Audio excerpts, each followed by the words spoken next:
Barakatha Yahweh, Barakatha Yahushai, Barakatha Yahweh, Barakatha Yahushai, Barakatha Yahweh, Barakatha Yahweh, Ba'ashem Yahushai, Ba'ashem Chakodash. Double honors to the apostles and the elders of Great Millstone True Well. Salutations to the hopeful elect out there, you Akim to Zadakim, that do this thing in the utmost truth and sincerity.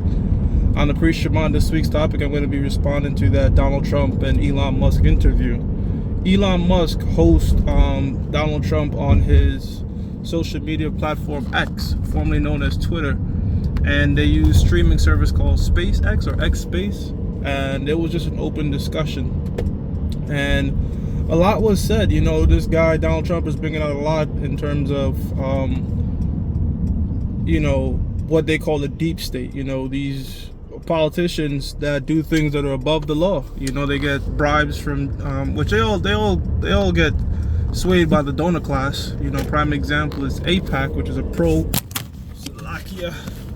AIPAC, which is a pro Israel lobby group, and you know, if you don't comply with them, you won't make it much far. But this is what I'm saying, we're in very much interesting times. You know, and prior to Elon Musk going live, he was sent a letter by a representative of the EU, pretty much telling him to be careful in what he says. If he doesn't, there'll be particular repercussions. And Elon Musk, you know, pretty much in a roundabout way told you go fuck yourself. He put the meme from Tropic Thunder where Tom Cruise told that guy, step back as far as you possibly can and fuck your own face. And you could do things like that when you're worth $200 billion, right? You know, that these guys,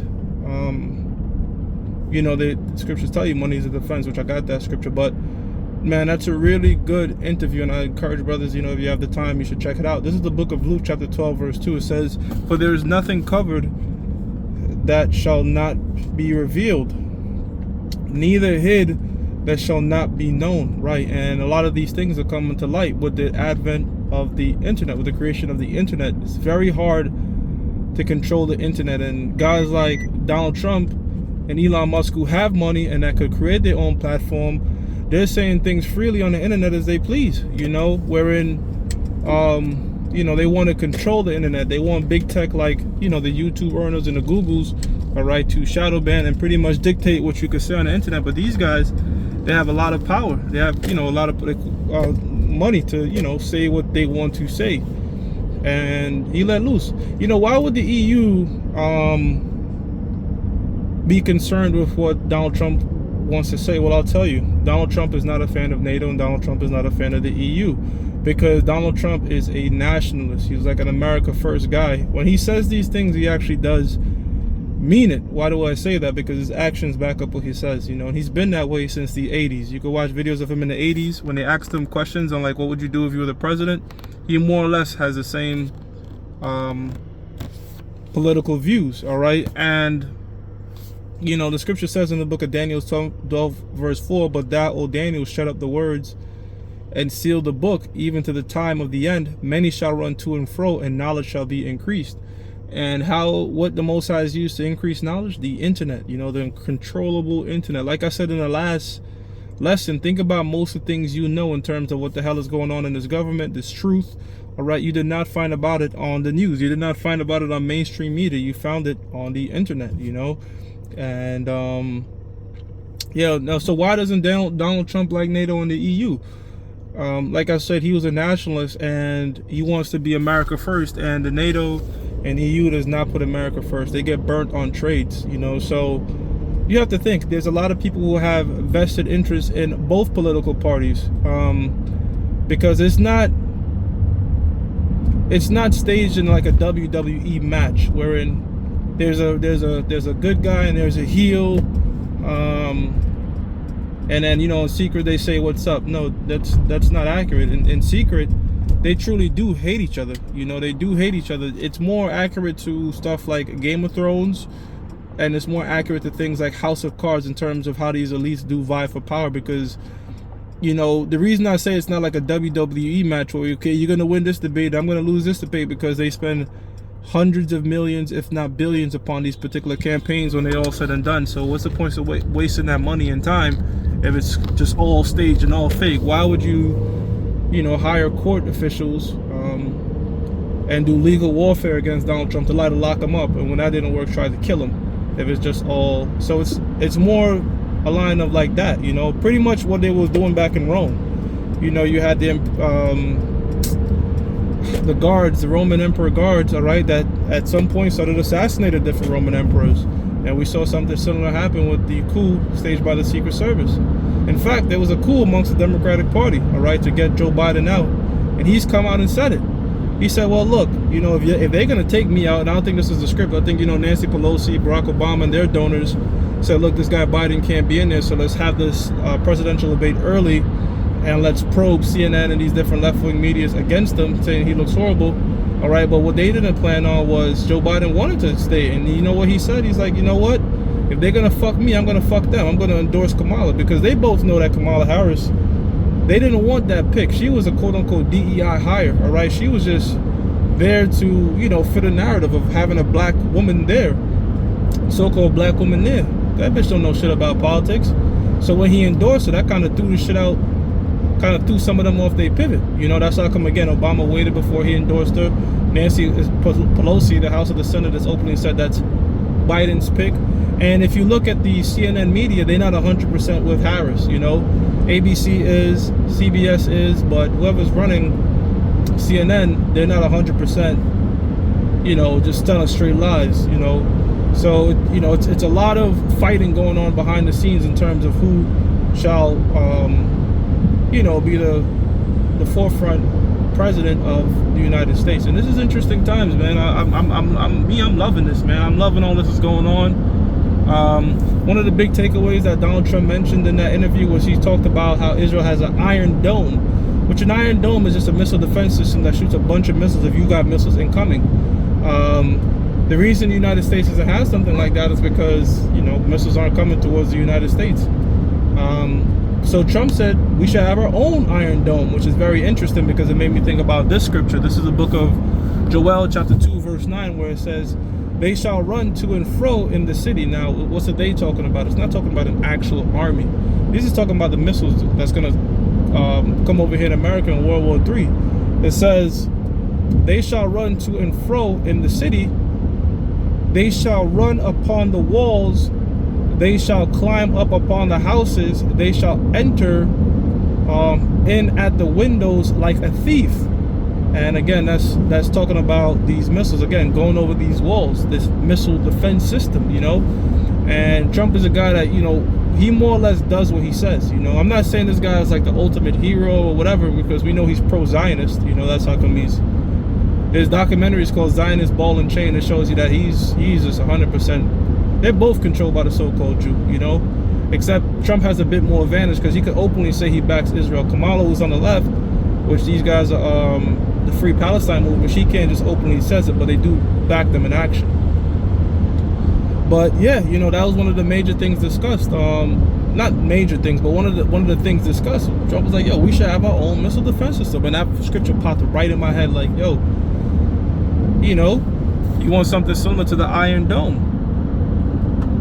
And another thing he mentioned, him and Elon Musk was talking, was there's like, there's too much regulations on things. You know, they want to shorten the FDA process for different particular drugs. And you know what popped right in my mind?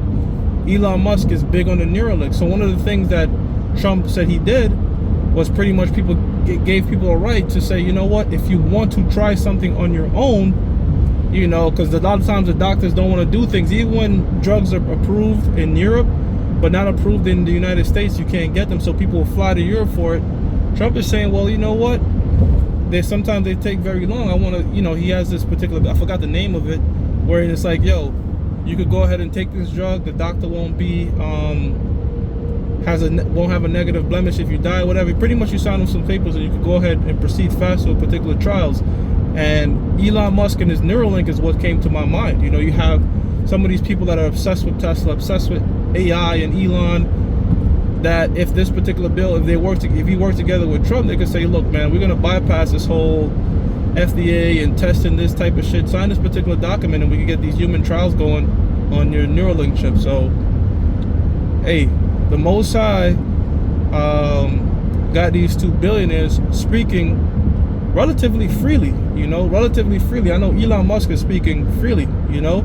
This is the book of Ecclesiastes 7 and 12. He says, for wisdom is a defense, and money is a defense, but the excellency of knowledge is that wisdom giveth life to them that have it. Right? So money is a defense. You know, that's like I said, they want to get rid of the middle class. The goal is to get rid of the middle class because the middle class has some sort of autonomy, right? If you have your own business or what have you, you don't have to do transactions with a CBDC. You could take shit under the table. You could barter.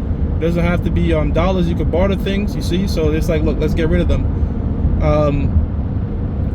So with money being an offense, Elon has some sort of autonomy. That's how you could tell the representative of the EU to go fuck yourself, because you got $200 billion, you know?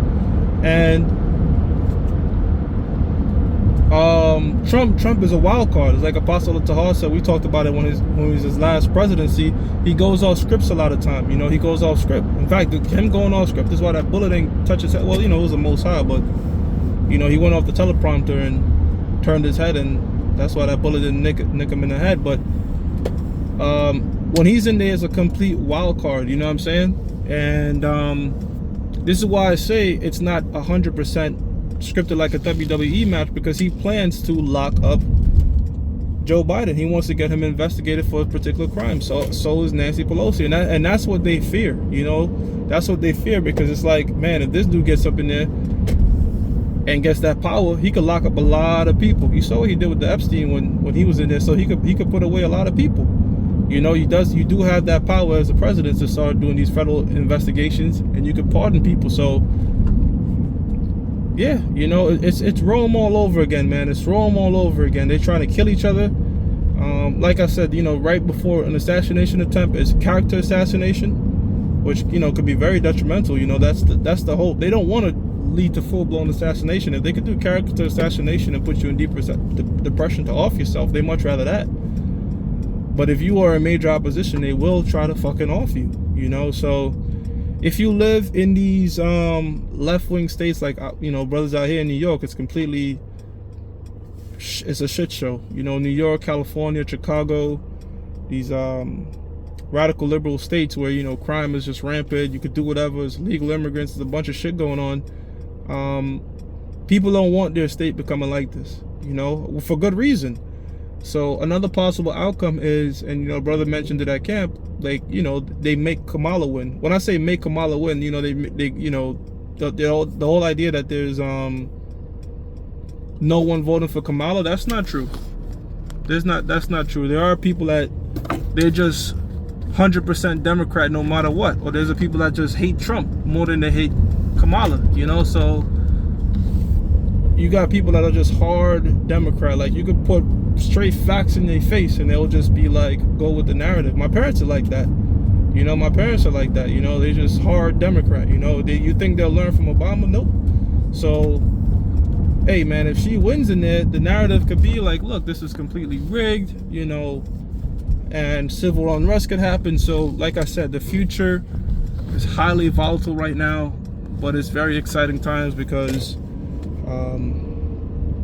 you know, these prophecies that are coming to pass in this political situation that's tying in with prophecy. It's a beautiful thing, man. It's a beautiful time. And you know, Romans 13 and 11, man, our salvation is nearer than we believe. With that, I'm gonna give all praises to Yahweh, Ba'ashim Yahweh Shah, Ba'ashim Rakak Kodash, that belongs to the apostles and the elders of Great Millstone True Well. Salutations to the hopeful elect out there, you Akim to Zadakim that do this thing in the most truth and sincerity. Shalom.